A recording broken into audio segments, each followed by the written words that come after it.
Hello, नमस्ते दोस्तों। आज हम बात करेंगे क्लास 10th या 12th में प्रकाश का परावर्तन। साइंस क्लास 10th या 12th में प्रकाश का परावर्तन नाम के टॉपिक पर या प्रकाश के परावर्तन नामक टॉपिक पर रिफ्लेक्शन ऑफ लाइट, जिसे हम इंग्लिश भाषा में रिफ्लेक्शन ऑफ लाइट कहते हैं। चलिए, तो ज़्यादा वक्त न गवाते हुए हम अपने विषय पर आते हैं।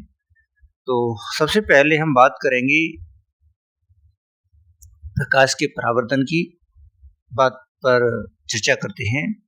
मान लीजिए हमारे पास, या हम जानते हैं कि यहाँ पर सूर्य है और ये सूर्य का जो प्रकाश है वो एक समतल दर्पण पर हम लेते हैं।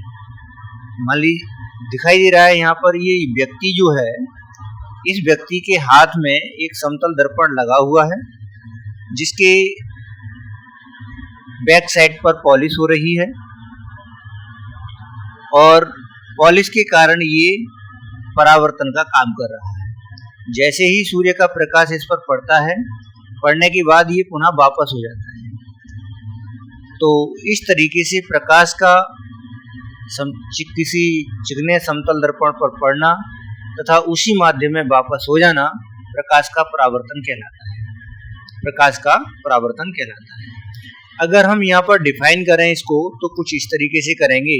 जब किसी चिकने समतल दर्पण पर किरण डाली जाती है तो वह उसी माध्यम में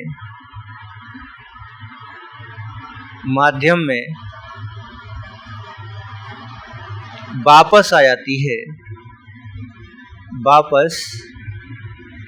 आ जाती है जिस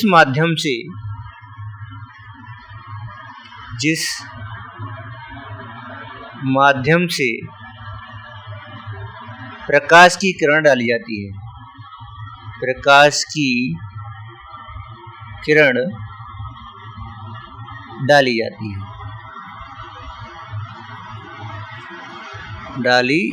है। इस प्रकार प्रकाश की किरण का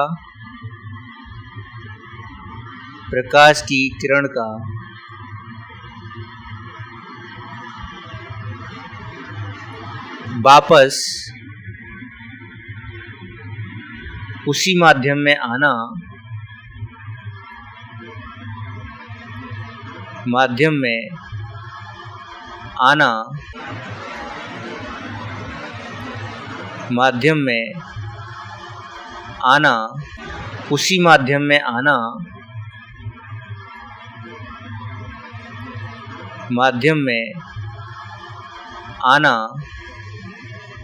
प्रकाश का परावर्तन कहलाता है। प्रकाश का परावर्तन कहलाता है। तुम कैसे दिखाई देती हैं? How do we see things? हम वस्तुओं को कैसे देखते हैं या हम वस्तुओं को कैसे देखा करते हैं? तो वस्तुओं को देखने के कई कारण हो सकते हैं जिसके माध्यम से हमें वस्तु दिखाई देती है। जहाँ पर देख रहे हैं आप कि ये वस्तु जो है वो हमारी यहाँ पर क्या है, एक ट्री है। और ट्री, मान लीजिए जैसे सुबह हुआ, अब सुबह का मतलब सूर्य उदय होगा। अब सूर्य का प्रकाश जो है पेड़ पर जाएगा या वस्तु पर जाएगा, तो ये परावर्तित होकर के हमारी आंख में जाएगा और हमारी आंख के रेटिना पर जाकर के इसका उल्टा प्रतिबिंब बनेगा। जब प्रतिबिंब उल्टा बनेगा तो ऐसी स्थिति में मस्तिष्क उसको सीधा करेगा और पेड़ हमें दिखाई देने लगेगा। अब हम बात करते हैं कि जैसे मान लीजिए हमारा एक रूम है ये, अब इस रूम में कोई वस्तु रखी हुई है, यहाँ पर या यहाँ पर या यहाँ पर कोई वस्तु रखी हुई है। जब तक हमारे हाथ में या तो सूर्य का प्रकाश उसमें जाए, या फिर हमारे हाथ में जो है एक टॉर्च हो, तो हम उस वस्तु पर डालेंगे और उस वस्तु पर डालने के बाद वो हमारी आंख पर एक प्रतिबिंब, उल्टा प्रतिबिंब बनाएगी, जिसे मस्तिष्क सीधा करेगा। या हम वहां पर मोमबत्ती जला दें। अब यहाँ पर ये सारी चीजें ये क्या हैं, या विद्युत लैंप जला दें। इस तरीके से तो हम यहाँ पर या कमरे में रखी वस्तु को आसानी से देख पाने में समर्थ होंगे या देख पाएंगे। अब यहाँ पर ये सूर्य दिखाई दे रहा है, सूर्य, यहाँ ये टॉर्च दिखाई दे रही है, ये आकाश में बिजली तड़प कर रही है, ये मोमबत्ती है, ये मंदाकिनी आकाश में तारे हैं और ये विद्युत लैंप है। इन सबको हम क्या कहेंगे, इन सबको कहेंगे प्रकाशिक स्रोत। प्रकाश के ये स्रोत हैं, प्रकाश के स्रोत हैं। अब इन स्रोतों की हेल्प से हम अंधकार में रखी वस्तु को आसानी से देख पाएंगे। अच्छा, अब हम बात करते हैं, अगले स्लाइड पर पहुंचते हैं, अगली स्लाइड पर। अब यहाँ पर देखेंगे, अब हम बात करेंगे प्रकाश के परावर्तन के नियम। प्रकाश के परावर्तन के नियम, तो यहाँ पर ये कह रहे हैं लॉ ऑफ रिफ्लेक्शन, यानी प्रकाश के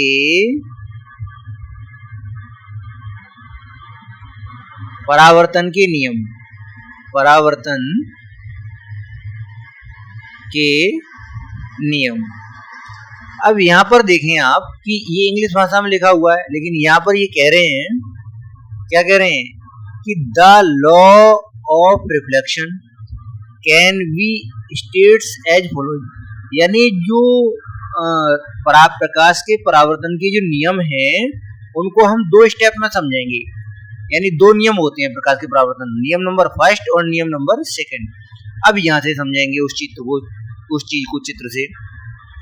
यहाँ पर देख रहे हैं, ये कह रहे हैं कि the angle of incident, the angle of incident is equal to the angle of reflection, यानी आपतन कोण I परावर्तन कोण R के बराबर होगा।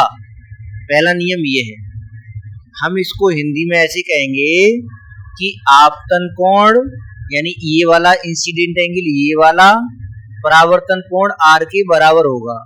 Angle of reflection, angle of incident is equal to the angle of reflection, यानी ये किसके बराबर होगा।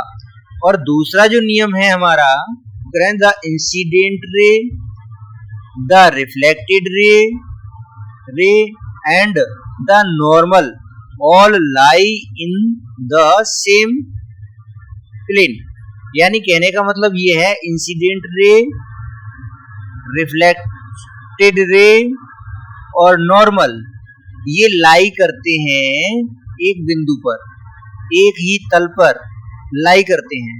ये प्रकाश के परावर्तन का दूसरा नियम है।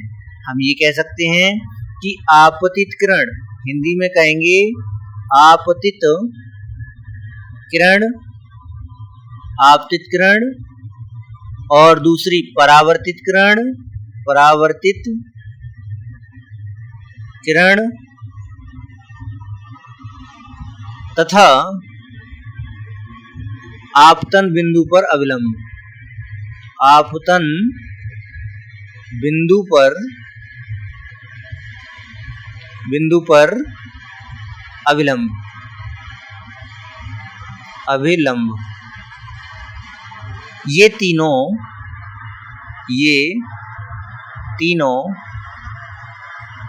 एक ही तल पर होते हैं।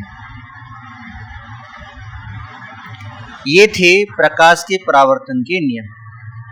एक चीज इसमें याद रखना कि प्रकाश का परावर्तन केवल तभी संभव है जब किसी चिकने दर्पण पर एक साइड पॉलिश हो रही हो तथा और वहां पर परावर्तन होगा तो आपतन कोण का